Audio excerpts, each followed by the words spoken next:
it used to be that you got a 1 ounce silver coin, 20 quid. Now people are buying 1 gram Geiger bars for 20 quid, 30 quid, 40 quid. That's enshittified. That's not quite how it is. But that speaks to a wider problem within the world, where the world is enshittifying every year. I think it got kicked into overdrive when we had, for the UK, it got kicked into overdrive when the Brexit vote happened. Whether you agree or disagree with Brexit, that is not the topic of the enshittification. It is simply the fact that that process has led to enshittification of various things.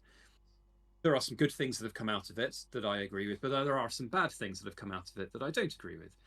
But overall, it started there.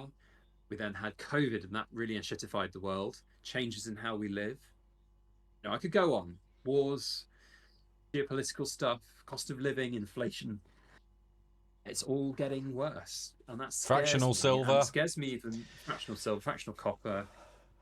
I joked in my video that we're going to get copper backs one day. You know, you got Goldbacks, and there are some silverbacks out there as like novelty items.